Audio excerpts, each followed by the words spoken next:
The following show may contain strong language and adult themes, so audience discretion is advised.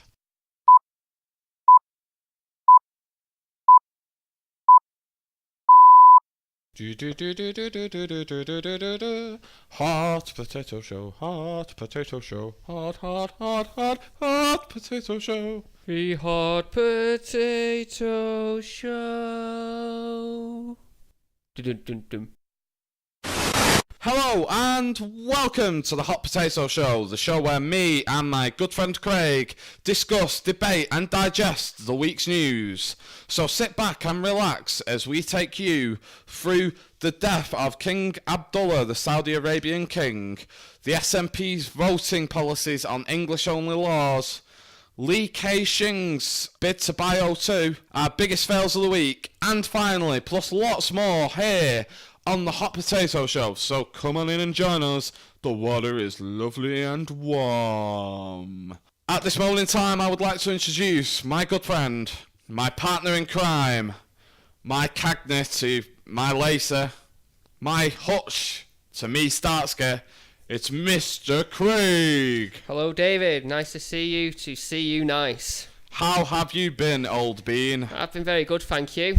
It's been a bit of a steady week. I've got no road rage incidents to report this week. I know it's becoming a bit of a weekly thing. Thank God. Yeah, it's been a pretty quiet week. I think literally the most interesting thing that's happened in my life this week was I ate a watermelon for the first time in quite a few years, which is, signifies a very uneventful and quiet week.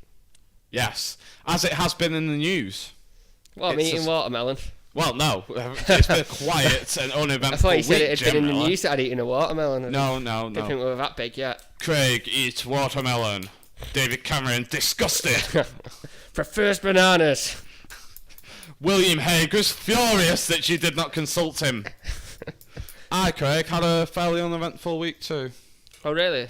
Yes. How come? Yours are normally pretty action-packed. Boring, really. Just sitting around doing some... It's a funny month, January. No one's ever really up to too much. It's kind of a come down off Christmas. You always say it's like the January blues, don't they? Yeah. Wow, wow, wow, wow. Boom, boom, boom, boom. Wow, wow, wow, wow. I don't like January. Bow, bow, bow, bow. It makes me sad. Bow, bow, bow, bow. It's bloody cold. Bow, bow, bow, bow. And that dark. Do, do, do, do. Everybody hates it. Do, do, do, do. Because December was so mint. Do, do, do, do. I can't wait for February to begin the January blues. Do, do, do, do. Yeah, so we do have some feedback from last week's show, Craig. Oh, really? Yes, we have had a letter. No, we haven't had a letter. No one writes letters anymore except for debt collectors and stuff.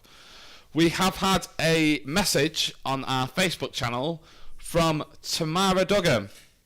She took issue with our weed addiction section. What, disagreed or? Yes. Well, her message stated, weed isn't addictive. Ha ha ha ha ha. At which point I pointed out that that's why over 6,000 people had sought addiction help for marijuana last year. It's a bigger problem than we all think. Yeah, I mean, they do say one of the signs of addiction, or the early signs, is denial. So if you were addicted, you would actually deny it is an addictive drug. So either that, so it's a river in Egypt. She then went on to say, either way, it should be legal. It does some amazing things. Smiley face. Well, I'll have to trust her opinion on that one. I've never tried it. Yes, well, horses for courses, but it is illegal, folks, and you know our views on it from last week. But I thought I'd mention our listener feedback. Talking of which, if you want to get in touch with the show, please do so via Twitter. We are on at Hot Potato Show. Facebook, www.facebook.com/The Hot Potato Show, or you can email in thehotpotatoshow@gmail.com. We are available on free distribution. Free now, really? Yes, free. We would like to welcome Player.fm to the Hot Potato family. Woo! Player FM. We are now available on Player.fm, which is available via their website, which is Player.fm. And also via the Google Play Store. So we are now available to take on the go on Android devices as well, Craig. Oh, even better. Even better. So we are now available on YouTube, iTunes, and Player.fm. Search for The Hot Potato Show. And subscribe to us, because that's the easiest way to get the new episodes when they become available. Sure is. Because this one's late this week. Craig. 1 day late.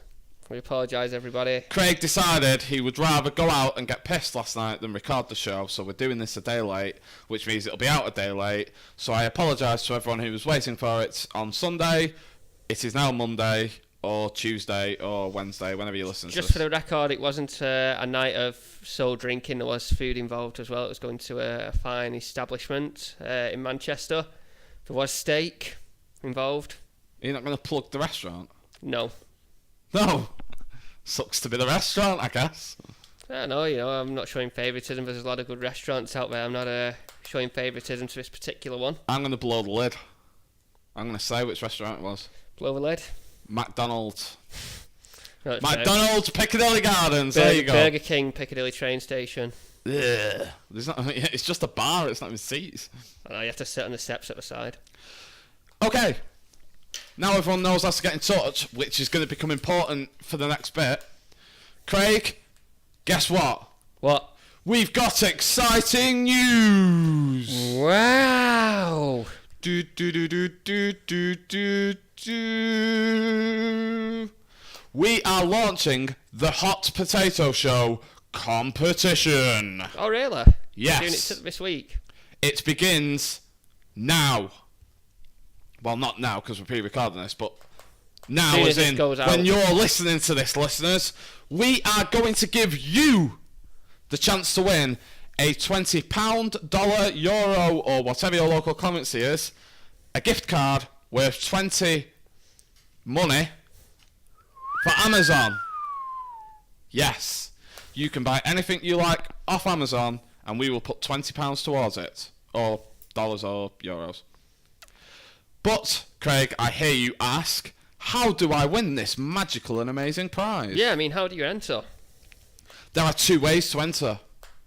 Number one is you can like our Facebook page, which is www.facebook.com/The Hot Potato Show, or search for it. And what you have to do is like the Facebook page, and then on the Facebook page there will be a post, which is marked competition, and will say something like and share this post. You must then like the post and share it on your timeline. If you follow these three actions, you win an entry into the competition. But it's as simple as that. It is simple, but there is a second way. Oh, what's the second? If you follow us on Twitter at Hot Potato Show, scroll through our tweets and find the competition tweet, and retweet that, then you also get an entry into the competition. So you can do it on Facebook and Twitter. You can Can you actually do it on both of them and have double the chances to win? Yes, Craig. Yes, you can. You can have two entries if you do both. Yeah. So for essentially, 2 minutes worth of clicks?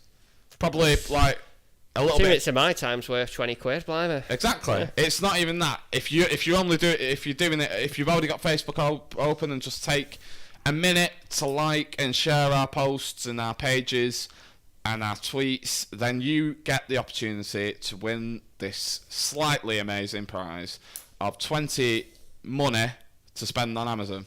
20 units of your selected currency. Yes. So if you do win, how do people claim the prize? Well, we are not going to announce the winner on Facebook, and we are not going to announce the winner on Twitter. To find out if you've won, you have to listen to the show in 2 weeks' time. And will the winner be announced at the beginning of the show or at the end of the show? I'm not going to say. You will have to listen to the whole show and find the bit where we announce your name. If we announce your name on that show, then you can private message us on Twitter or on Facebook and arrange collection for your prize. It tells what currency you want it in, and arrange collection for your prize. But you have to listen to the show in order to find out if you've won. So please enter, and we will happily give you 20 money to spend on Amazon. That is all, folks. Good luck, everyone. Yes, good luck. It could be you. Do, do, do, do, do, do, do, do. So let's move on to the news for this week.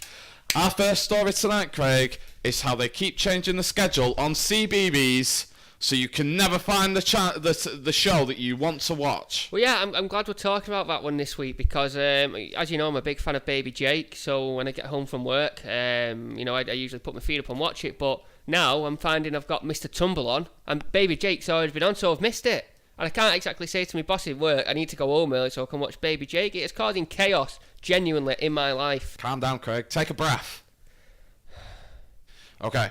In all seriousness, though, that's not what we're talking about. We're going to talk about the death of the King of Saudi Arabia, King Abdullah, or to give him his full name, and excuse me if I pronounce this wrong, King Abdullah bin Abdulaziz Al Saud, King of Saudi Arabia and custodian of the two holy mosques from 2005 until his death this week on the 23rd of January. Craig, you've been following this story religiously.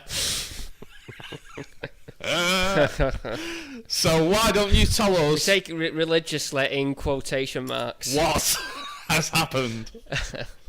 Well, it's come as quite a travesty to a lot of people, obviously, particularly in Saudi Arabia. I believe he was in his 90s. I've seen some different reports saying that he was 90, 91, possibly 92. I won't like to quote exactly how old he was.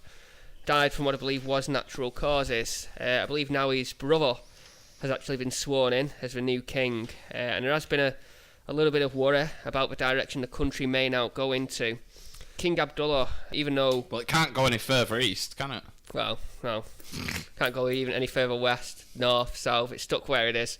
Carry on, sorry. Yes, it's okay. Please excuse David there, everyone. He doesn't know his manners yet.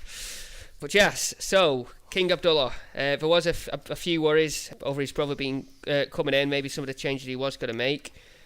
His brother, who has obviously recently just died, he's quite well known for actually promoting equal rights within the country. Saudi Arabia is quite a strict Islamic country where women can't actually go outside unless they're accompanied by a male family member on their own. They're not allowed to drive. I do believe now, well, not 100%, but I do believe they have the right to vote.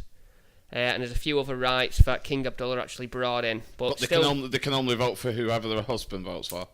Well, yeah, I'm guessing that's the way it's going to work, because he can only physically go to the polling station realistically with the husband or the father or the brother. So basically they've given the husband 2 votes. Yeah, effectively. But, there's still been quite a few questions about Saudi Arabia's human rights policy. There is still lashings that take place in the square, public lashings. Lashings of good fun, you mean, Craig? I believe the term we may use is flogging. There's actually been a story related... They're selling stolen merchandise? This is a serious human rights issue. Not a joke, David. I'm sorry, I just assumed that they were selling car stereos they had robbed. Very insensitive. Very insensitive indeed. Well, please explain what you mean by flogging, then. So flogging, they will actually tie you to... I'm not sure exactly what it is they tie you to over there, but say, for example, they will tie something so you physically cannot move. A bed? Not to a bed, nothing as comfy as bed. A stone bed, then, for example. Something very uncomfortable. Yeah, a stone flag. You'll be chained to it. You cannot move. Someone will come up to you with a whip, and the lashing is a strike of the whip, obviously as hard as you can. Now, there's... Some people pay like 500 quid for that in Soho. Not to this extent, I don't think. These are the ones that draw blood on the first strike. I don't know, I've seen some dodgy videos on... Well, put it this way, the individual I'm about to talk about, he received 50 lashings at the beginning of January, and he's still not physically well enough to have any more. Like over 2 weeks later, so it must have done some damage. It's been postponed 2 weeks in a row now for the rest of his lashings due to health grounds. Now, he was sentenced to have 1,000 lashings over the course of his 10-year prison sentence. And after 50, he's quit. He's not quit. It's the doctors that won't let him go out and do it, because we're saying it'll probably kill him if he does it straight away. And his back must be really torn up. I do believe he's actually in prison for criticising Islamic clerics on a social networking site. got 10 years in prison. So there was been a lot of campaigning going about saying, we need free speech in Saudi Arabia. Please free this guy. I do believe the British government may have got involved slightly, made a few remarks on it, but I personally can't see anything being done about it. But obviously with King Abdullah, who's now sadly died, people are a bit worried that Saudi Arabia is now going to go backwards, if it may use that term, or more reclusive within, with their own religion instead of... Like Iran and North Korea. Yeah, if there were signs of improvements within the country on the human rights and free speech issue and equality, but now people are fearing that may all go out of the window. Now his brother's in power, but, who's to say he's not had a chance to do anything yet. So do we know much about the new king? The king is dead. Long live the king. Not personally. I think it's it's difficult to say a Not lot about someone personally. until they're actually in power. I mean, when people are in power, they can be completely different. So I mean, time will tell. Watch this space. Can I just divert us off topic for about a minute? Yes. You did tell us that you knew Pierce Brosnan personally last week and that you were going to have him on the show this week. Yet I see no sign of James Bond. Where is he? Yeah, so obviously with us recording the show a day late today, I actually forgot to tell him, so he turned up yesterday. Where did he turn up? He didn't turn up here, obviously. He was. Apparently he couldn't get in downstairs. The nice people on the telecom wouldn't believe who he genuinely was. They thought it was a prank, so we wouldn't let him in. He was quite furious when I got his voicemail this morning. Really? Yes, he was not impressed. Will he come back next week? Well, we're not on speaking terms at the moment. I might have to give him a call and see what he's thinking. But hopefully, yes, I may or may not. Craig, I'm sure you can pierce his bad animosity towards us and get him on the show next week. All I can say is I will do my best. Okay. Sorry, King of Saudi Arabia. Yes. So the King of Saudi Arabia. I mean, what do you? I mean, kind of coming away from the King, and we'll talk a little bit more about Saudi Arabia. I mean, what do you think about, the laws and the way that things are over there, that women aren't equal to men? For criticising certain clerics, you get 10 years in prison with 1,000 lashes. If I'm honest, I don't know amazing amounts about Saudi Arabia. To be honest, the extent of my Saudi Arabian custom knowledge is that Stan of Arabia episode from American Dad. So I'm probably not the best person to ask. I know that it's gotten better, and I know that ties with Saudi Arabia are probably at the strongest that they've been in years. We shouldn't risk that. However, with the price of oil dramatically falling down, can Saudi Arabia really afford to start alienating people now? Well, I agree with you. There's, I've heard quite a lot of news actually just talking about the oil prices. That Saudi Arabia are one of the main culprits that have actually drove the price down, because all of a sudden there was surplus amounts of oil available. Obviously that's why the price drops, because it works on supply and demand.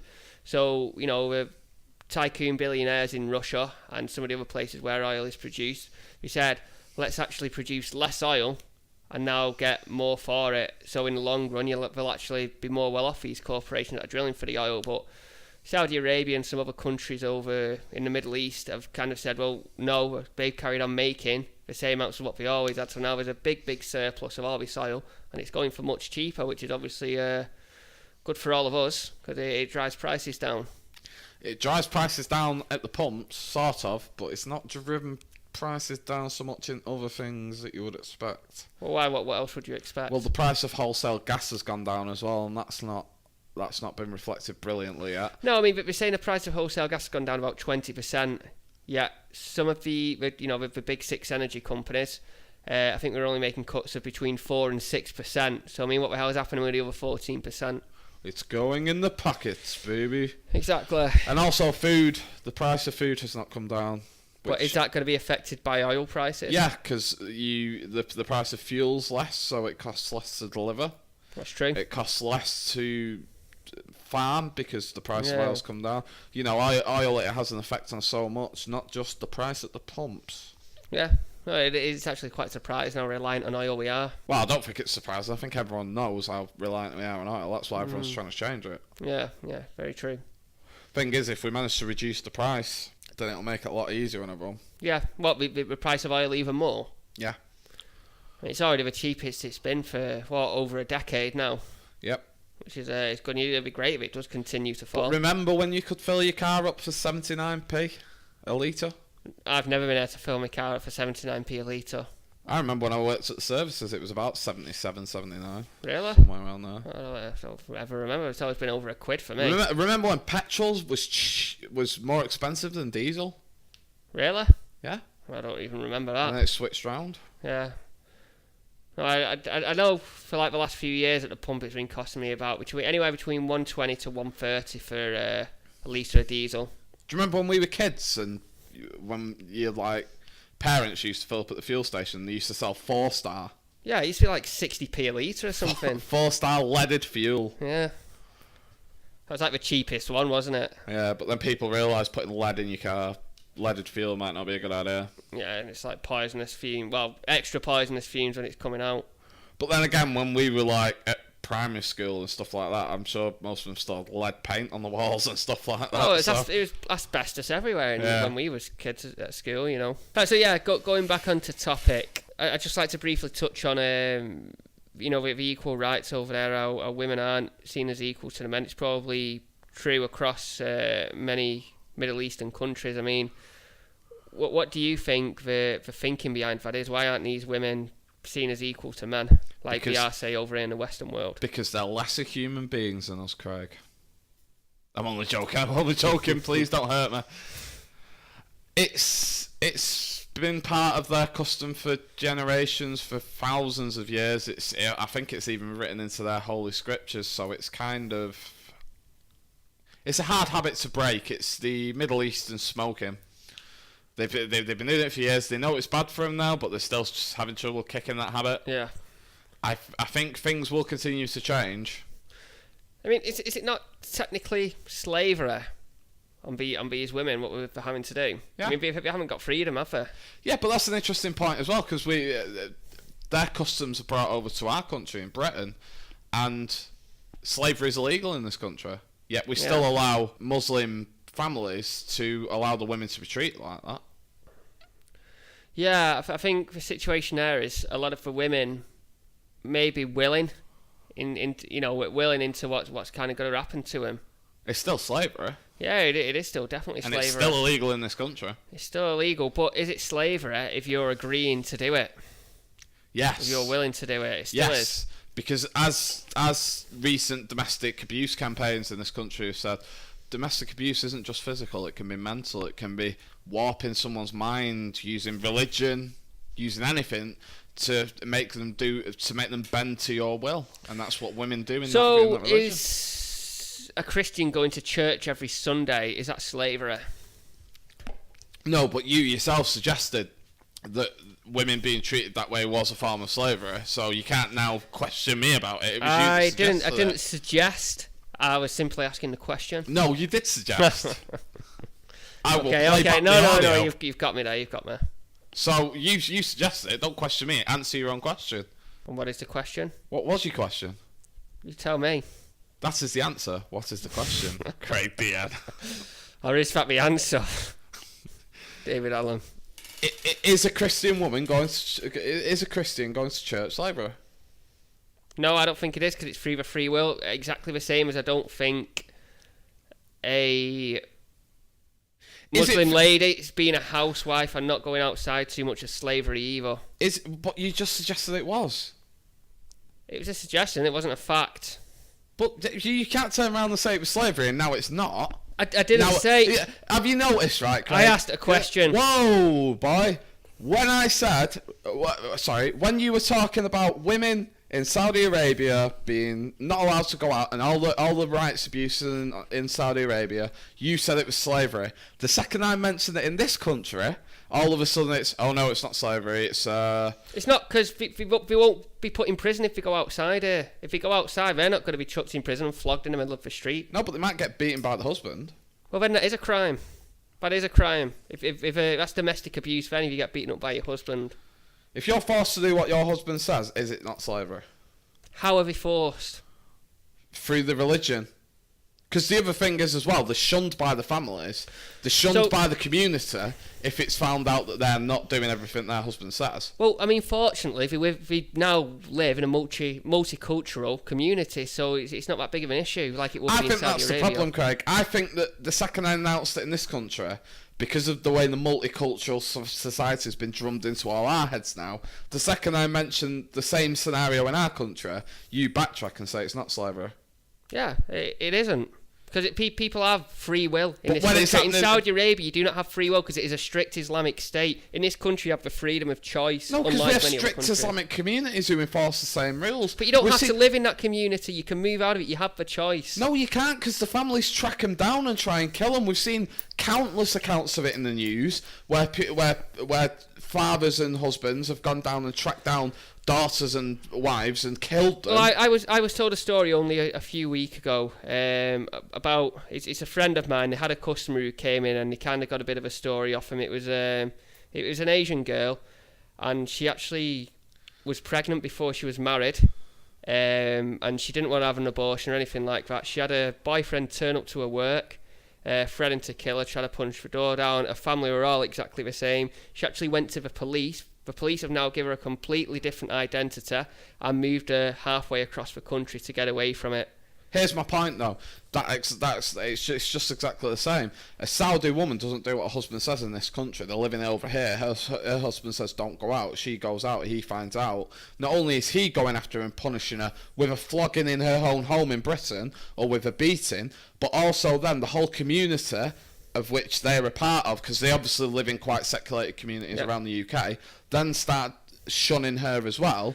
Yeah, but it's exactly the same as in Saudi Arabia. As soon as that beating takes place in this country, if the police force gets any word of it, those people will be arrested and they'll be put in prison. In Saudi Arabia, that'll be allowed. If the woman can't leave the home and the husband's made it in the case where she can't report it to the police, then how is she supposed to get out of it? What I'm trying to get the point across to you is, you said in the Saudi Arabian sort of the Islamic way of life for women in Saudi Arabia was equivalent to slavery, but in this country it's not.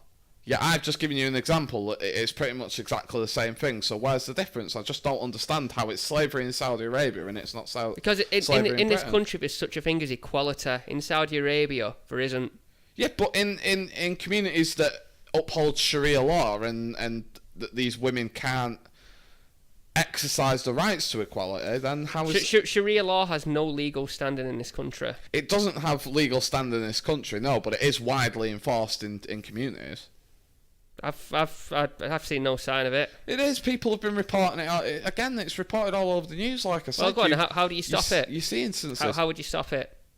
It's an impossible situation to stop. I'm not saying it can be stopped. I'm saying it's happening, though. You can't stop it. What can you do? You can just give people the opportunity to come forward when these things are happening. No, because people won't go. No, because people won't come forward. Because they're too scared to. Because the whole community will shun them. And that their lives won't be worth living. You can't stop it.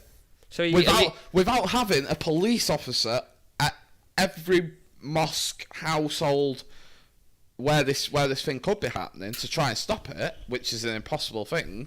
It's unstoppable. It's the situation we've got from coming into a multicultural society. We can't stop it. So are you saying the Islamic religion is a bad one? No, I'm not saying that for a second, Craig. But what I'm saying is, you said Sharia law has no legal stand in this country. I'm saying that there is Sharia law being enforced in this country in communities. Then you came back to me and said, well, how do you stop it? And I'm just saying that you can't stop it. I'm not saying it's got anything to do with the Islamic religion. I'm saying Sharia law should not be in any way enforceable in this country. So, okay then, with you now saying in this country slavery exists because of these women being forced to stay in the houses, do all this. I'm saying this in a small majority of cases as well. The majority of them are not like that.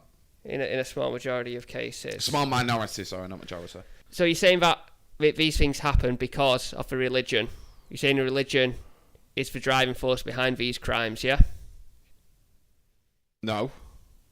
So why are these wives being abused at home and being kept as slaves? Or I'm not saying it's just exclusively in the Islamic faith, But what I'm driving the point that in Saudi Arabia you call it slavery, in Britain you call it not slavery. Yeah, like I was saying earlier, you have the choice over here. In certain countries, you have no choice. But women over here have equal rights. Is that you don't have the choice over here. You do. There's more than one way to skin a cat. They're not taken out in the street and beaten here, but it happens behind closed doors. So why don't they have a choice over here still? Because it's set out so that they don't have a choice. Why? What sets it out? Through religious leaders, through their own community. So are you now saying members. the Islamic faith is a suppressive faith towards women? Is that what you were saying, David? Yes. Yes. So in certain die-hard communities. It's like all religions. There's religious fanatics right through to casual followers. On the extreme end of the scale, yeah, it is oppressive to women, but certain countries have relaxed that. Take, for instance, there's certain countries, I can't name them off the top of my head, that now don't enforce women having to wear the hijab and stuff like that. See, I don't follow that. I wouldn't accept that and then see so many females so devoted to a faith that would treat them so badly. There's more to it than just that.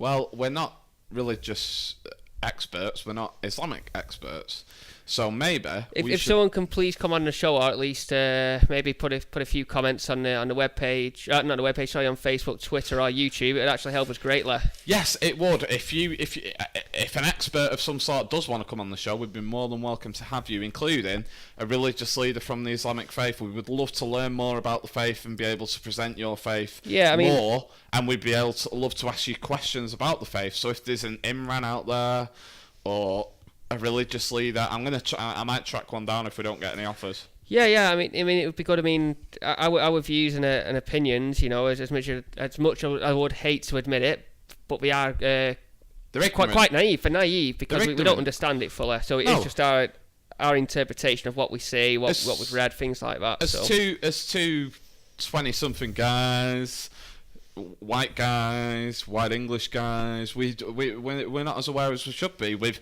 what is becoming the second religion in this country. So we would love to have someone on the show that could talk to us about this further. If you know anyone or you are someone, please get in touch. We are going to move on now though, because we were circling like planes in the sky, to the SNP, or the Scottish National Party. Their new leader, Nicola Sturgeon, has announced that their MPs are going to vote deliberately on English-only laws, or laws that only affect England, specifically NHS. Now, this brings about a point that's probably come back from the independence elections, the independence referendum, that the SNP want more powers, but at the same time they want to dip into the English laws and dictate what we do in England. Can you have it both ways, Craig?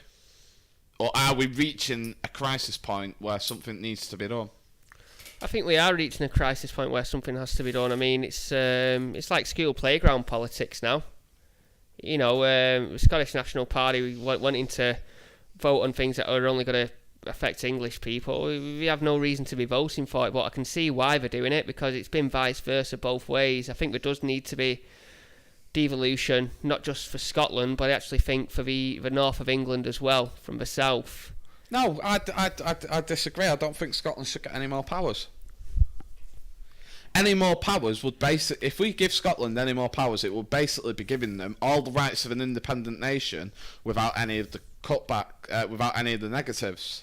And they voted against independence, giving them the ability to set their own taxation and to further meddle with as many and set different laws in Scotland than they do in England. Basically, they've got all the pros of of independence without any of the negatives, without having to manage their own economy or raise their own funds. Yeah, it's getting a joke now. I mean, if you start saying, you're setting your own taxations on things, I mean, we're going to have their own NHS for starters, because we're going to have different incomes from the rest of the country. We're not going to be able to dip from the same pot as everyone else if that does happen. So I do get what you're saying on there, but I think there's a happy median somewhere in between. It's just finding it. The SNP want the cake and they want to eat it. Oh yeah, They're the SNP. They're the people that go to a party and pick all the get to the table first, pick all the nice stuff off the buffet, and then leave the hanging Scotch eggs for everyone else. They want all the best bits, but none of the negatives. It's not on. So we are now saying it is kind of symbolised the SNP in a person form. We have basically an obese person, an obese, unhealthy, smelly person who no one actually likes. The SNP are getting really greedy now. Yeah. At the end of the day, they were defeated in the independence referendum, so now they're going, oh, well, we're just going to hoover up as much of the powers that an independent country would have without actually having to worry about paying for most of it, without actually worrying about our international affairs and all that stuff. You can't have it both ways. They've got enough. Anymore, they become an independent country without the drawbacks. It's not fair. And furthermore, they shouldn't be. Their MPs should not be in Parliament voting on laws only affect England and Wales. No, I agree, because I mean, I hope it doesn't happen, but I think a lot of the MPs would be inclined to maybe pick or vote in favour of laws that wouldn't benefit the people of England just out of spite. I think there'd be a massive backlash if they did that. Oh, but they're not going to vote in the best interest. I mean, I've never been up to Scotland, but there's that stereotype that they don't really like us. So I think that would come through to a political level as well. So no, I agree with you. I don't think we should be allowed to vote on anything that just affects England only. Just like I don't think English MPs should be involved in the voting on Welsh laws and vice versa then for Scottish laws. It should be the MPs at the end of the day, we have a Westminster Parliament that votes for the entire UK. And this is the problem devolution causes now, because now you've got situations where certain MPs are voting on things that don't concern them at all. If we didn't have devolution, then Parliament would work because they'd be voting on laws for everyone. The situation is now, certain areas have got devolved laws, but certain areas still come under laws made by Westminster. So what you've got to do is now give the same rights that Scotland has to the north of England, to the east of England, to all the other places. They've all got to, I mean, even London has their own General Assembly, and the mayor has a lot of controls over what happens in the Greater London area. It's going to have to be split up now. We are going to become the United States of England. As far-fetched as it sounds, I think a lot of things could be made better if you actually put Westminster smack bang in the middle of the United Kingdom instead of all the way far down south. I mean, there's all that talk. Say, for instance, Manchester. Or wink, wink. Even the Midlands, just so it's at least somewhere kind of in the middle. Manchester's in the middle. Manchester's perfectly in the middle. Yeah, maybe slightly to the left, but I'm just trying not to be biased here, to be honest. I'm going to be biased. Manchester is wonderful, as I sung last week. Yeah. So because a lot of people thinking of it, they're making all these decisions. London's benefiting. It just so happens it's where most of these people who are voting on the matters tend to live. They're all from down south. I think it's all starting to spread out now, though. Like the BBC have moved up here. Yeah, which was good. I just wish we would do that now on the political level, at least somewhere, so it's in between, and then it's kind of like, well, Scotland isn't actually that far away. We need to start doing more for them, sort of thing, because it can actually affect us here. It's like, we need to do something for London. Obviously, where we are now, I think that'd be the way to go. But I mean, it'd never happen. It'd never change. You'd be changing the capital eventually, then from London to bloody Manchester, Burton, Stoke, Manchester. The problem is now, though, we're stuck because you can't do that many changes with Parliament because of the fact that Labour won't allow you to change the laws on English MPs only voting on English laws, etc. Because the large majority of their their big chunk of MPs comes from Scotland. It's a Labour heartland, so they're not going to allow that because they basically be cutting their voting power in Parliament by a third because their MPs come from Scotland. And the Conservatives want it because obviously the majority of their MPs come from England. So if you've only got the Conservatives voting on English policies, then they can do what they want with England. We're at crisis point. And I don't see an easy way out of this sort of reset, except for resetting the whole scoreboard. And starting again. There needs to be a major constitutional change in the UK now because things have gotten into a mess. Yeah. Like the TV debates that we spoke about last week, it's gone out of it's control. gone ridiculous now. Like I said, Nostradamus like last week. That now you've got the SNP wanting to be in, and they've been included. Why are the SNP in the TV debates for the general election when they only represent 1/4 of the United Kingdom? Yeah, no, it shouldn't be in it, the SNP. Even George Galloway wants a spot on the debates now. George Galloway! Everybody hates George Galloway. Yeah. George Galloway hates me. He's got me blocked on Twitter. Really? Yeah. Why? What did you do? Oh, I can't remember now, but I was basically calling him an idiot, which he is, but politely and with informed debate, and he blocked me on Twitter. But even George Galloway wants a spot. Yeah, it is ridiculous. Before you know it, there'll be about 10 stands there, all with different parties. Exactly. It should just be Labour, Conservatives, Lib Dem, UKIP. They're the only four that have a reasonable chance of making any major influence on the election. Yeah. And that are national parties.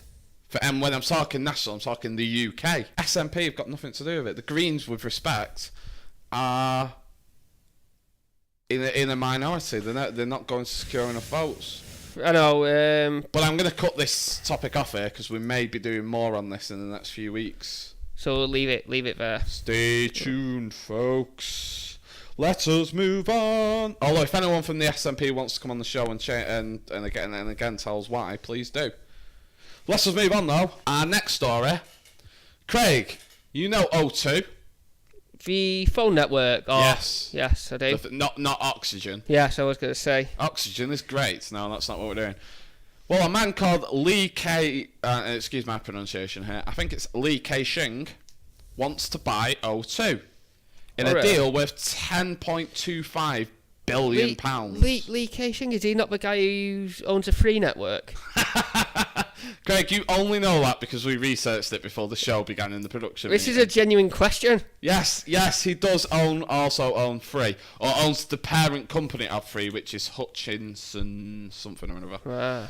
This creates a very interesting scenario now in the UK, because that would effectively become the merger of Free. Well, it wouldn't become the merger because Free would own O2, but it would knock the amount of UK networks down from 4. Are we at 4?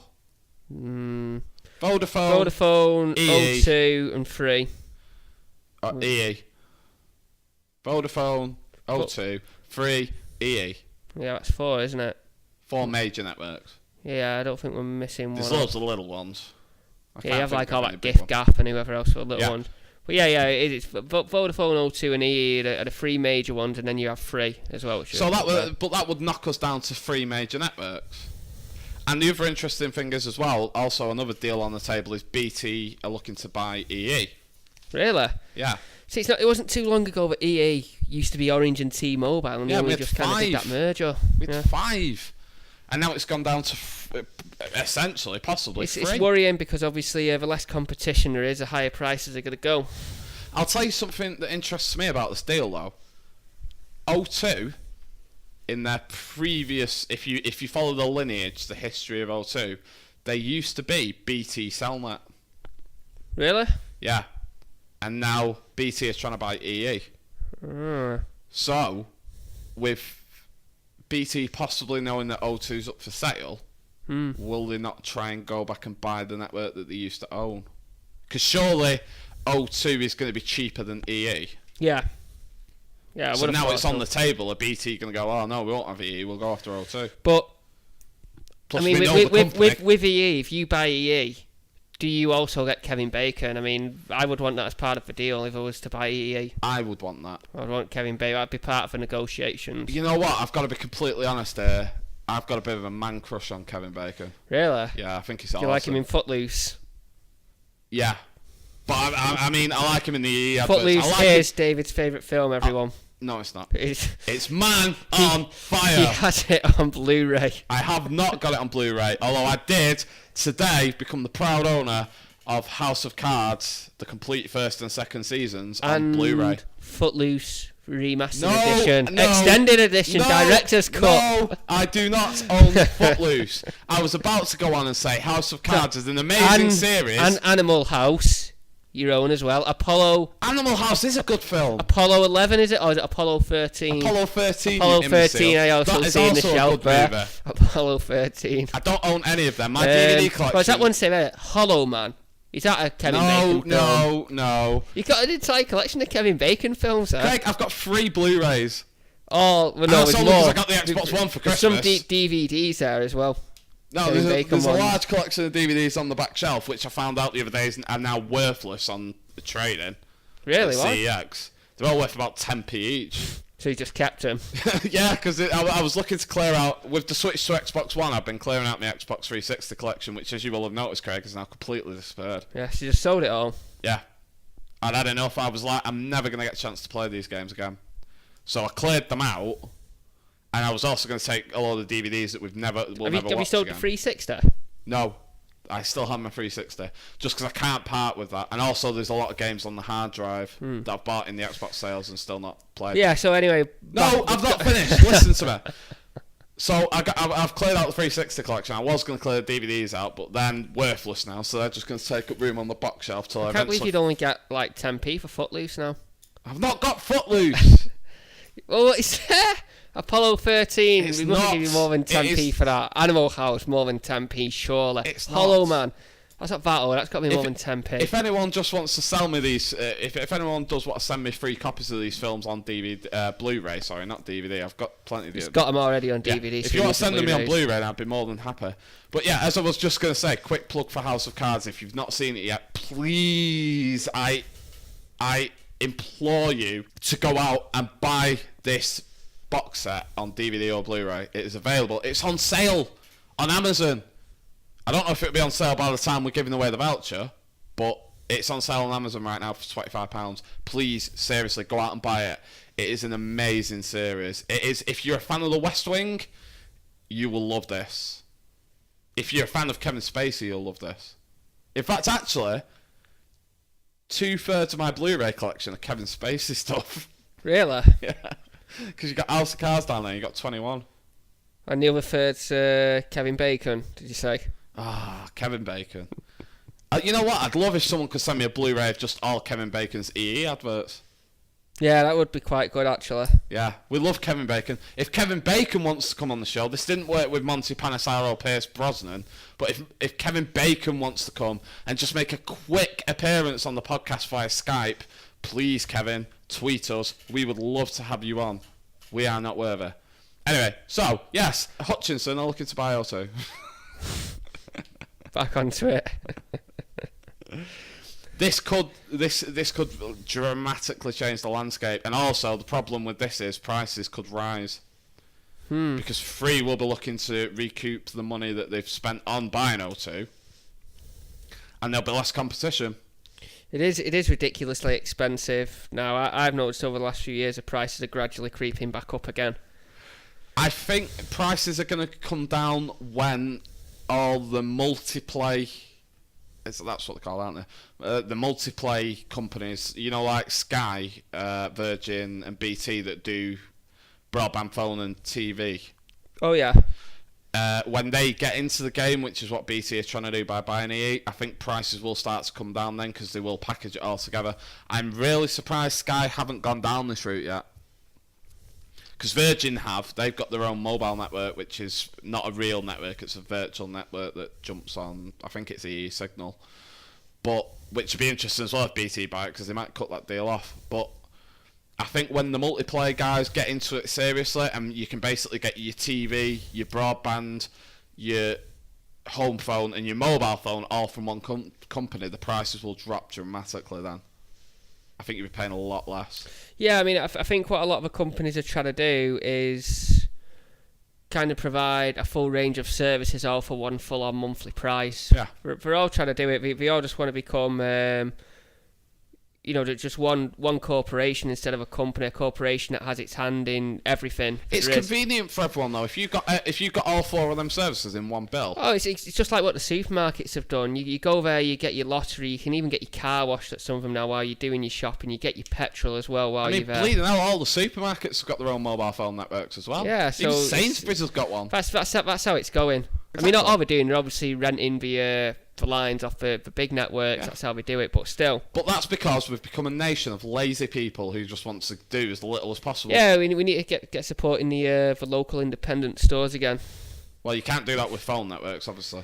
There's some small networks out there. You said the price is creeping up on contracts as well. I think part of that reason is just the obsession with everybody having to own an iPhone, and Apple therefore charging £600 for the latest handset. Yeah, it's probably not helped. Because the network are obviously not giving you that phone for free. You're paying it off as part of your contract. They say free, but you're getting it free there and then, but you're then paying it off on the 24-month contract. Yeah. If it's the cost of the Apple products that are driving up the price. Yeah. Yeah, it is. But it will become. I think the price war begins when either a supermarket gets very serious about their own mobile network, which they would want to do if O2 and Free merged. Yeah, I don't think that'll be any time soon because they're all panicking at the minute because of the rise of the discount supermarkets, aren't they? Well, we've discussed this. Yeah. The thing is, I don't think the deal with O2 is going to go through quickly, if at all. No matter how much this guy wants to buy it, and no matter how much O2 wants to sell, Free wants to buy, this deal might not go through at all, and if it does, it'll go through very slowly because the Competition Commission's going to get involved. Because knocking it down to 3 companies, not Free Mobile, but 3 major mobile phone networks, is then going to become a competition issue, a monopoly issue. Well, not a monopoly issue. There was something only a few years ago, wasn't there, about, is it Rupert Murdoch with the newspapers? Yeah.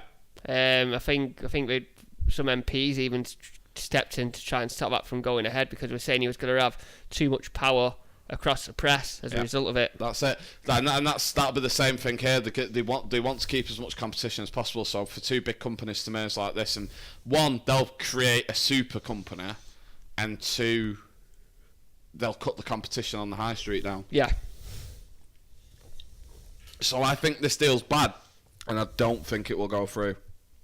The BT and EE one might, because it's just basically BT. It's just a change of ownership. Yeah, it's not 2 networks dying, merging together. Yeah, I was surprised for T-Mobile and the Orange one was able to go ahead as well.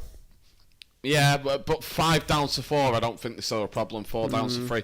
Plus, Orange and T-Mobile were smaller networks. Yeah, on the grand stage, whereas this is now 2 major ones. Yeah, going at it. But yeah, we love Kevin Bacon. Is the You're dressed like Kevin Bacon today. Dressed like Kevin Bacon. With your Letterman jacket on.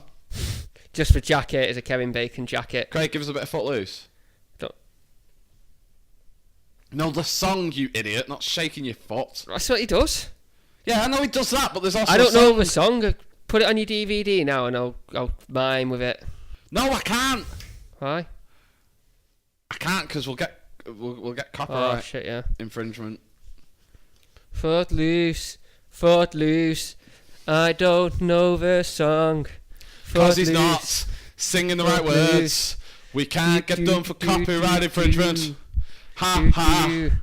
Ha ha. David owns all the Kevin Bacon DVDs. Do.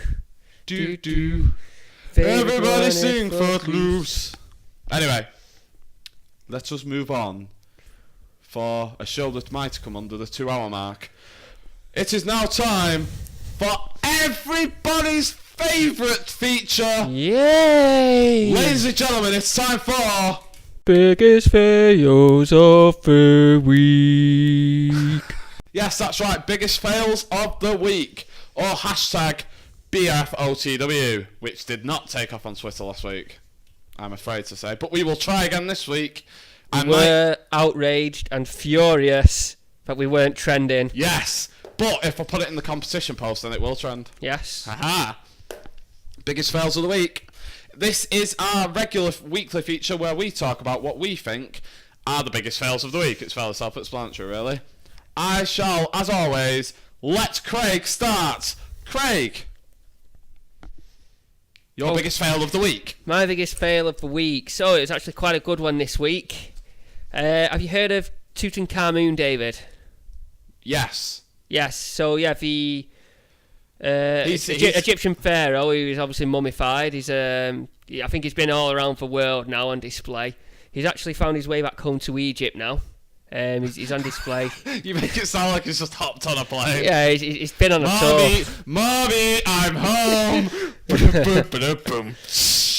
So he's in the museum now in Cairo. I've actually been to the museum a few years ago. It is a very good one. Anyone What, who's in Cairo? In Cairo, yeah. You international jet setter, you. Yeah, so anyone who is in Cairo, I really recommend it a visit. There's a lot of good artifacts there from the ancient Egyptians. But the closest I've come to being in Egypt was staying at the Luxor in Las Vegas. Hang on, no, that's further away than where we are now, so it isn't. But yeah, you know what I mean. Right, okay. So anyway, Tutankhamun, it's been on display. Now, obviously, it's constantly on display. It's not just like all of a sudden at closing time, 5 o'clock, whenever it is. We take him into a back room sometimes. Cause obviously, we have to be careful. We can't be moving him too much because if we damage anything. Craig, if it was up to you, would you like to take Tutankhamun in the back room after closing time? No. So this cleaner's cleaning, the casing that the mummy's obviously in. It's quite a familiar case in the face. It's like a golden face and it has like a golden blue beard, like coming down like a pointy beard. Have you seen it? Yes. Yes. So the cleaner has actually managed to break and snap off that beard that comes down off it when they're cleaning. It's like fell on the floor and smashed into a load of these bits. So he's obviously told a few of his colleagues, maybe his boss, and they're like, oh no, quick, what can we do? I think it might have been in the morning because I think we had to kind of get him on display soon. Someone actually got some super glue and super glued this beard back together and super glued it back onto obviously the mask of the mummy. Now, it all would have been well and good, but someone then actually noticed that this new, this glue that they put on it was actually causing the beard to sit off a little tiny bit, so it was clearly noticeable. It had been super glued on. But then the problem was that it's super glue. It's extremely tough to get off, sort of thing. We should never have used it. It should have been like restored to perfection. But some idiot, just to get it out on display and try and cover up what they'd done, used super glue. It gets worse. To actually then get it off the beard again, to obviously do the proper repair in it, they actually used a spatula to remove the beard. Bear in mind, this is Tutankhamun, a priceless artefact, yeah? So yes, I've ended up being like, we need to actually get this beard back off now and do the proper repair. We can't just leave it with super glue on it. So they've so someone's actually come up with a spatula to actually remove it off. No delicate equipment, and using the spatula, they've actually managed to scratch even more of the outer casing on the mask of Tutankhamun. So now it's been horrifically damaged. All as a result, been mutilated is what's happened. All as a result of the cleaner knocking off his beard and using super glue to put it back on. Oh dear. So that is my biggest fail of the week. Or one of your biggest fails of the week. That is the only biggest fail of the week I have. I always bring one to the table. Yeah, but you never bring more than one. I bring 4. Well, go on then. Let's say you 4. Well, I have 3 actually. I've got 3 this week. I think. Oh no, I've got 4 actually. I'll tell you. I'll go on to more in a minute. My first one though is the UK retailer Argos. Okay. They this week have been caught out being blatantly racist. Why? What have we done? They had a baby doll, like a doll that was a baby. Yeah. And they had it in 3 different races: white, black, and Asian. And they were selling the white baby for £10 more than the black baby or the Asian baby. Really? Yeah. Well, I mean, I suppose it works off a supply and demand. I imagine in this country there's going to be a higher demand for the white Caucasian baby than the other two. So you still can't charge more for it. No, you can't. That's you saying white baby worth more than black baby in this town. Well, if more people want the white baby, it is. No, it's not. It's racist. I agree, it is racist, but I can understand. But the thing is, the thing that makes it worse of a fail is that Argos was challenged by the media about this and said, why is this happening? They went, oh, no, it's a mistake, we're going to change it. But then before they went to print, about 24 hours later, the prices were still set at £10 more for the white baby. Really? Yeah, so... Has it changed now for price? As of this moment, I believe it has. But I'm not 100%. So it may or may not have. Who knows? But yes, fail Argos. Yes. Argos, you have failed this week. You've not got any more. Although, That's all mine done. I think your next biggest fail, Craig, is the drawings you're doing on your show notes while we've been recording. They're pretty good drawings. They're just doodles. They're quite good. Here is a picture on our YouTube version of Craig's doodles. As you can see, if there's any psychologists out there who could give us a diagnostic on these atrocities. One of them's of you, actually. I was doing like a self-portrait. Shall we? It's that one. Shall we let the audience guess which one's me? Yeah. Oh dear. But yes, another biggest fail of the week was this one. Linton Yates of UKIP published a leaflet which he said was common sense problems and common sense solutions. And he believes that anyone that's on benefits should be banned from driving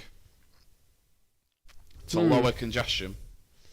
Basically, well, that's not going to work anyway, because if people are on benefits, we're not exactly going to be able to afford much petrol, so we're not going to be on the roads that much anyway. Has this man seen the price of car insurance, really? And how are you ever going to get off your benefits if you haven't got a car to drive to work? Well, he drive to your reckons, job interview. He reckons the plebs should be on the bus. Oh, is this the pleb gate? No. It's not the pleb gate. That was probably going through his head. Well, no, I mean, it's not feasible sometimes to get the bus. You can't always rely on public transport. I mean, if I was going for a job interview, I would want to drive myself there instead of having to rely on a bus or a train. Because if I'm driving there, I know I'm definitely going to get there. We are forgetting the blatant issue here that he is just. Well, there's enough to fuck with. He's trying to say that people on benefits are second-class citizens. Yeah. Which is not the case. That's discrimination. It is discrimination. That's just the same as selling a white baby for £10 more than a black or Asian baby, and it's disgusting. He also said that cyclists should ride on the pavement, not on the road. I agree with that. Actually. No, I agree how can with you it. agree with that? I agree, simply because I've seen so many cyclists be knocked off for cars. It's not worth it. Yeah, but what's going to happen then is pedestrians are going to get hit by cyclists. I think it's less dangerous for a pedestrian to be hit by a cyclist going, say, 10 mile per hour than for a cyclist to be hit by a 1 ton. It really isn't, right? My baby, my daughter Lily, is old enough to walk now, and we take her out to walk on the reins. And if you're coming up to a corner or a bend and she can't move out the way of a bike in time, she barely knows. She probably stand there with open arms trying to hug the thing. She could get knocked down and hurt. When we were pushing her in the pram, the amount of times she nearly got hit because some idiot was on the pavement, which is illegal, riding a bike on the pavement instead of on the road. I've rode a bike on the roads for years, and if you're sensible, you don't sit there listening to heavy metal or pop or Justin Bieber or whatever on your headphones while you're cycling, and just actually pay attention to the road like you would in a car. It's not dangerous to ride on the road. Yeah, I mean, the issue usually when people seem to have these bad accidents and sadly end up dying on these bicycle accidents, a lot of them actually don't wear helmets. I was very surprised there's no law saying they have to wear a helmet while cycling on the road. Yeah, there really should be. Because what happens if for example, if it was me, right, and I was driving without due care and attention, I knocked someone off their bike, I could be going down for manslaughter instead of driving for due care and attention because someone wasn't wearing a bike helmet. I mean, it was my fault for knocking them off. Well, but people who are riding the bikes have a responsibility of making themselves as safe as they possibly can be. It's illegal that you can't ride a motorbike without a helmet, so you shouldn't be able to ride a motor. Yeah, you're on the road, so bicycle. there you go. Yep. So, and if you are listening, listeners, you are listening because you're hearing me now. Then, but if you ride a bike, please wear your helmet. Please be safe. Yes. But it's also people that ride on the pavement as well. They don't generally have lights on the bike, which is also illegal. Yeah, you have to have your lights. And so it makes it 10 times worse. If you're just sensible, and it should be taught to all kids at high school. Once you're of the age where you expect, because I mean, obviously for young kids, you let them ride on the pavement because they're only small, they can't do a lot of damage. Yeah, It's dangerous. It really is dangerous for them to be on the road. But once you get to like 11 years old and you're in high school, they should have like the CBT, but for bicycles, done there and then. So basic cycling safety on the road should be taught from an early age. I mean, The other thing is, it's an important issue for where we live in Manchester, because obviously the national cycling squad that has been so successful is based in Manchester, as is Team Sky, the professional road cycling team. They're based in Manchester, and you see them out training a lot. Yeah. Especially in Tameside, you see them out training a lot. And Victoria Pendleton especially, I mean, now she's retired now, but she got hit by a car while she was out training. She was in a car accident. It's, you know, everyone... At the end of the day, the highways are advanced enough in this country that they should be able to share with cyclists and with cars. We need to make designated cycle lanes. There is a lot, but I'll tell you one thing that is blatantly flouted. You know, at traffic lights, the green zone at traffic lights. Oh yeah, people always go in them. People always go in them. That's specifically there for cyclists, so that they stop at red lights, which all drivers hate, because they don't stop at red lights. So they stop at red lights, but it gives them a head start so they can get up to speed before you do, so there's not an accident. Yeah. Yet drivers pull into that area and just start off from there, Yeah. and that, you know, it's a two-way street. Be considerate to each other, and no one will get hurt. But they can't ride on the pavement. But we've digressed a lot.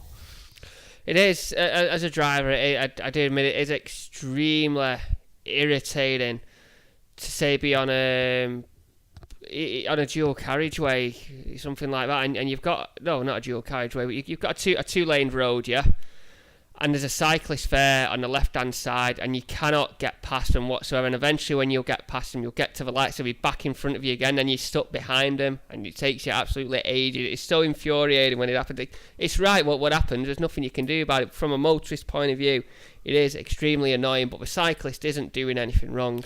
Can I just also kill the argument quickly, because there'll be a lot of people there going, oh, but I pay road tax on my car and the cyclist doesn't pay road tax, so I should use the road and they shouldn't.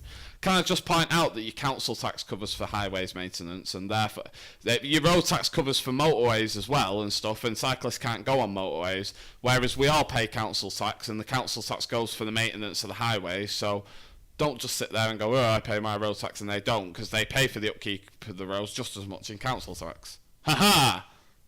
Not if they're on benefits and they can't afford a car. No, even people on benefits pay council tax. Oh really? I thought it was all inclusive. I'll point out, just for impartiality purposes, that my partner's on benefits, and I'm her carer. Yeah. So I'm not unemployed. I care for my partner. Yeah. And we pay our council tax. We pay council tax. We don't pay as much. We get a discount. Discounted, yeah. But we still pay it. Yeah. So yes, screw you guys. But especially, I think we can both agree, Linton Yates, you are a failure. Yes, you are indeed. And one of the biggest fails of the week. My last one is from this weekend, Craig. Oh yeah, why? It is a man who placed a bet. It was a bet for £10. Right. And if all 5 of his results came in, he would have won £1 million. Wow. What was the bet on?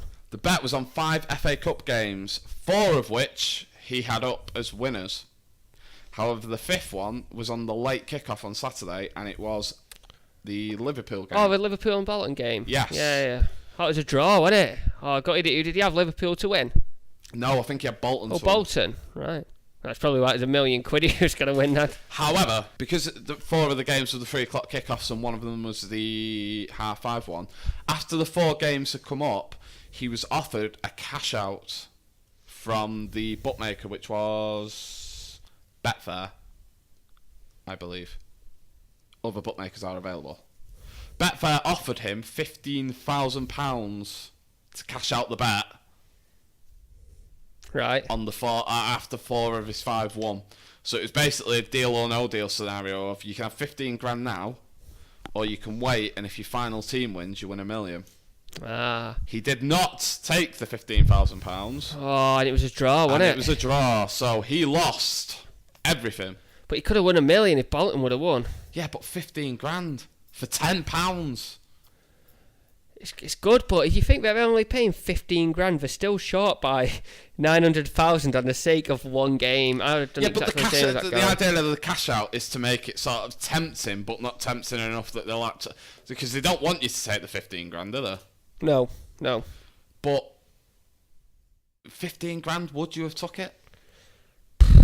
No, I wouldn't have took it. Not if there's $1 million at stake. Cause I think I would have. that $1 million, it would have been there to get you to retire from work. But 15 grand wouldn't be enough. So I'd be going for the $1 million. 15 grand, is it greedy though? You know, if someone's saying, well, 15 grand, let's call it quits now, would you? I would. Especially based on the results that he bet on to get that far. Because it was like Man City getting beat and stuff like that. I'd still wait. Liverpool haven't been haven't been playing that great this season. I think there is a key lesson in this biggest fail of the week, though, which is kind of a tight one because he didn't win this $1 million, and we feel sorry for the guy. But the idea is, if you're staking basically £1 million, a bet for £1 million, don't put your faith in Bolton. Yes. Do not put your faith in Bolton. So the fail of the week was actually in him putting his faith in Bolton, not actually the bet. Yes. To be fair, there is a little upside to this story in that I believe Betfair have offered him 4 £1,000 free bets as a consolation prize. That's and good. Also tickets to the FA Cup final. Yeah, well, that's good. Which then. would be quite funny if Bolton got through to the FA Cup Yeah. final and he had to watch it. I wonder who he'd be supporting if he went through. I cannot believe this team have haunted me all the way to the FA Cup final. I came here to forget They are this. mocking me. I would also laugh if the Bolton guys all found out which stand he was in and just started applauding him. Yeah. And Like, then went put him on on to the win big the screen. cup. And he used one of his £1,000 free bets to bet against them. It would be funny. We are playing hypotheticals here, but it could Yes. all still go wrong. But yes, that is my last biggest fail of the week. And that was... Biggest fails of the week. And now on to, and finally, this is the story that we choose that warms our hearts, makes us smile, and also gives us a bit of a laugh. Oh. This week, it is the story of Ira Keys. Ira Keys, really? Yes. This is a man from America. An old man. Okay. I believe he was 81 years old. And believe it or not, he spent 65 years saving 1-cent coins, or pennies as they're called over there. How many years? 65. 65, bloody hell. Where was he storing them? I don't know. Or did he pay in his card most of the time so he didn't have much change? I've seen a picture. I will put it in the YouTube version. Yeah. Here. There they are. Look at all them pennies. Or cents. Wow. Wow. He had been saving them after his father said, save your money. And he said he was poor, so he just saved his pennies. But he took them into his local bank branch to cash them in after 65 years. Would you have a guess, Craig, as to how much they were worth? For all them years.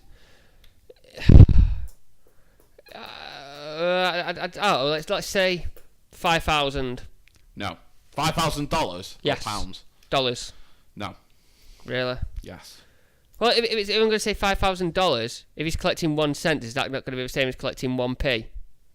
Is it not 100 cents in a dollar? No. They call there's 100 cents in a dollar. They call them pennies over there as well, but I didn't want to confuse everyone. Not $5,000. No, it was actually $816. That was it for all them years. Which is £539. Yeah, but like you said, there's 100 cents in a dollar, so that was what? 816,000 pennies. It is a lot of pennies. Is my maths right there? Well, I don't know. I'll have to double check it after the show. Or is it 81,600? Boop, boop, boop. My maths is awful, and it's late at night. But yeah, so he took them in and cashed them after all them years of saving. Which you've got to have some willpower. Oh, yeah, to save all that. Because he would have moved house at some point. So he'd have been having to take all them 1p somewhere. It's not just that as well. I've tried many times to have a penny jar. But when the day before payday and you're just short and I need to go and get some fags or something, that penny jar gets cashed in. Yeah. That penny jar gets cashed in because I need fags before payday. I've got a big penny jar at home. I've been saving it up for about 5 years. There is one penny jar in the house we don't touch, and that's Liz piggy bank. Whenever me and Liz have a bit of change in our wallet or purse, we put it in her piggy bank. Yeah. And then we get her a little treat with it. We don't touch that, but we also have a penny jar in the kitchen, and literally every time we're a bit short and it comes just before payday, it gets cashed in. So my willpower's awful. So for 65 years, that was amazing. The coins weighed 226 kilograms, or 36 stone. But I was most impressed with the bank. It only took them 1 hour to count them all. Really? Yeah. An hour? Just How an many hour. people did you have counting them? I'd imagine they have one of the machines that you just pour Yeah, them all pour into. it But all even in. then, the machine can only do so much. 65 Yeah. years worth of Blimey. coins. It was a mammoth task. He is going to carry on saving his pennies. He also Really? said. Yeah. Wonder. He says he never reckons it'll get that high again. No. Which, to be fair, I would have thought it would have been a lot higher to begin with anyway. So if that's all it could have achieved in 65 years. But it also kind of puts me off saving my pennies. Because if you think about it, if it took him 65 years to save 500... I know what's 12 months of saving your pennies going to do. 539 quid, what's 12 months of saving your pennies going to do? Yeah. Exactly. So that's our and finally story. And that is the show. It's been a short one this week, Craig. We finally got it under an hour and a half. Yeah, which is what we've been aiming for. In fact, I don't know. We've recorded for an hour and 20 minutes. I don't know what it's going to come out in the edit yet. I reckon about an hour. Somewhere around there. So a nice condensed version, because we've been aiming not to go as long as we usually do. After we received some very useful feedback, that was. Yes. But both the original shows were never meant to last that long. No, We've always it's aimed for happened. an hour. But when you come to the edit and you listen back and there's so much good stuff and there's stuff you just can't cut out, it ends up just running on. But at the end of the day, we're not on a channel, we're not on a radio show, we produce this ourselves, we are our own bosses, so we can go on for however long we want. And tonight, this is it. So, one last time, let's just go over the details now you've listened to us all, because I'm sure you'll all have feedback and comments and counter arguments to what we've discussed tonight, won't they, Craig? Yes, definitely. So, Craig, let's do a social media quiz. Woo! Social media quiz. Boom. Craig, I'm now going to ask you to tell me how you get in touch with us. So, if I was on Twitter and wanted to contact our good selves, how would you go about doing that? You can contact us at The Hot Potato Show. No. You imbecile. It's at Hot Potato Show. At Hot Potato Show. You may contact us. You can tweet us on there, find out the latest news, or send us a direct message if you are entering. Oh no. No, I'll come on to that in a minute. Yeah. So there we go. Craig is 0 for 1 after one question. Just to give some background on this, I do all the production work, and Craig literally just rolls up here an hour before. Yeah, I just turn up and talk. Craig turns up an hour before we begin and just basically talks. I do everything else. I do the edit, I do the production, I do all the social media. So it's interesting that Craig is now failing this competition, and this is why. So Craig, question 2.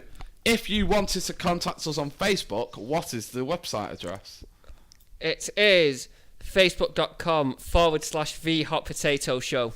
It's www.facebook.com/The Hot Potato Show. Where at the beginning, and I missed a where. www.facebook.com/The Hot Potato Show. So Craig is now 0 for 2. Alright, I'll give you half. Well, that should be a full one.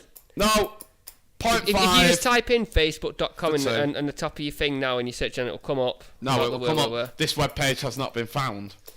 Right, might not do. Right, no, Ed, if we got to go that way, it's HTTP, the little dot symbol, / where, .facebook.com/The Hot Potato Show. Okay then, Craig, I will give you 1, so you are 1 for 2. Craig. No, it's 1 for 1 now. No, it's 1 for 2. You've had 2 questions and you've got one of them right. Okay, yeah. Question 3, Craig. If you wanted to get in touch with us the old-fashioned way, which is now the old-fashioned way of emailing us, how would you do that? You can contact us at thehotpotatoshow@gmail.com. Hooray! Ding! He's right. The password to that account is Stephen Cullen for anyone who wants to log in. It is now 2 for 3. Craig, what is our channel name on YouTube? Our channel name on YouTube is The Hot Potato Show. Yes! Hey! But it's a 2-part question, Craig. The other one is, how do you always make sure you get our latest episodes as soon as we release them on YouTube? Is it by Subscribing. Yes! Yes, Subscribe, and you will Boom. always be notified when we post a new show. You will be first to know. Craig, you are now 3 from 4. Not bad. Craig. Oh, there's another. Yes. Question 5. What is our new distribution channel for the show, and how do you get it? It is playerfm.com. No! I don't know what it is. Oh, God, you don't listen to me at all, do you? I do. It's player.fm. Player.fm, not Player FM. No, player.fm. That's the website, not .com or anything like that. Just player.fm. Just literally go on your title bar, no h-t-t-p, or no w. Just player.fm and search for the Hot Potato Show. Yep. And subscribe. Last question, Craig. Okay. Now you are 3 for 5.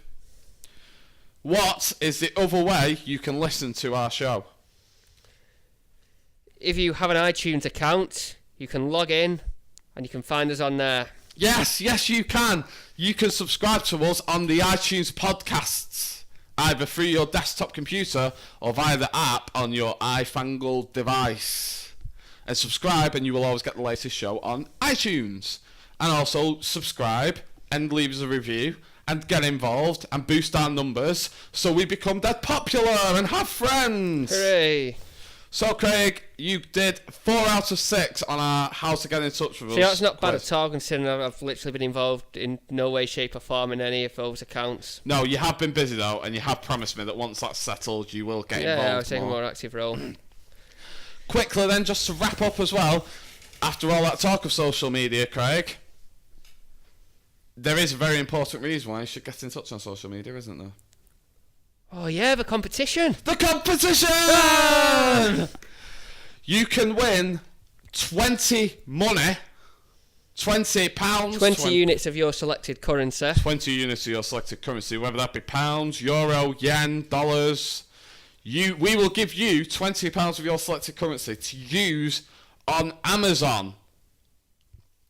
But how do you win this, I hear you ask? Well, like our Facebook page is the first way of entering. If you like our Facebook page and then look through our posts and find the competition post, it will be marked the competition post. If you're watching our YouTube channel, here is a picture of the YouTube post, of the Facebook post.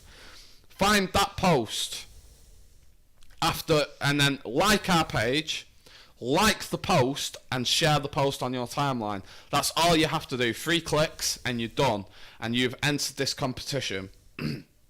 We'll be very grateful for you joining our social media family, and you will have the chance to win a £20 Amazon voucher. Do all that and you're in, and you've got to be in it to win it. Option 2, follow our Twitter account at Hot Potato Show.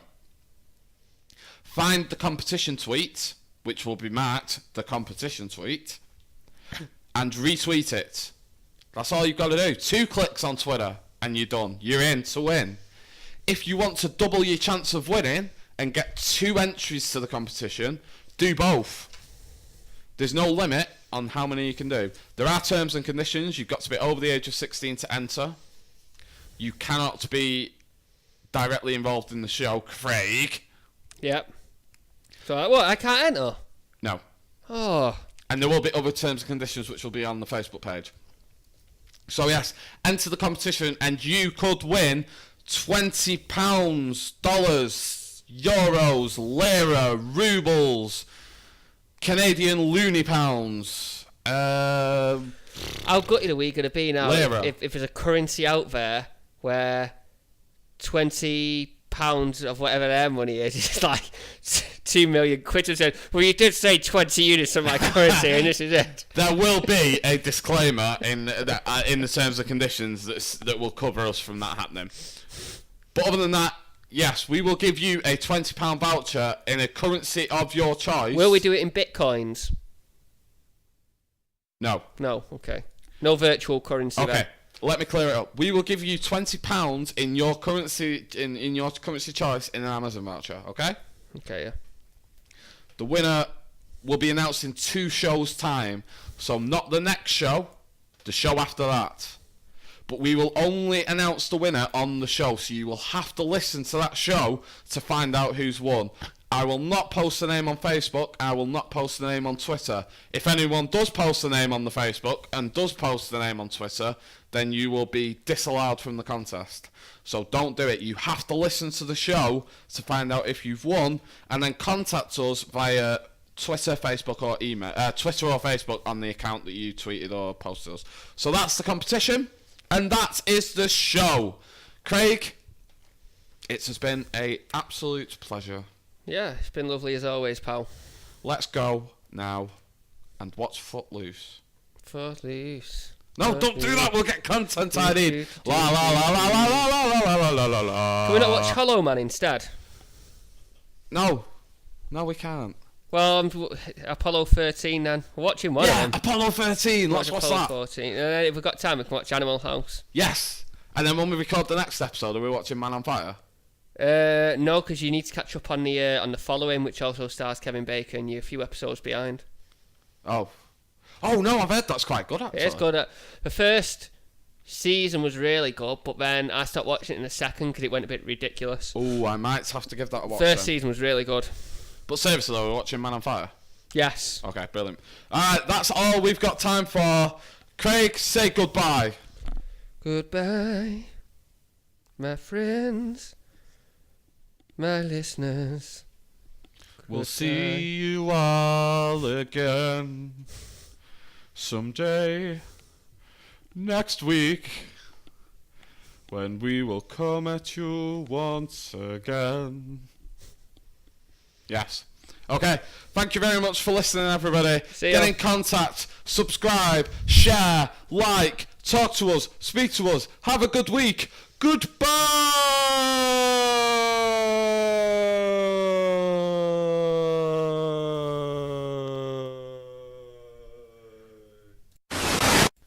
Footloose, Footloose.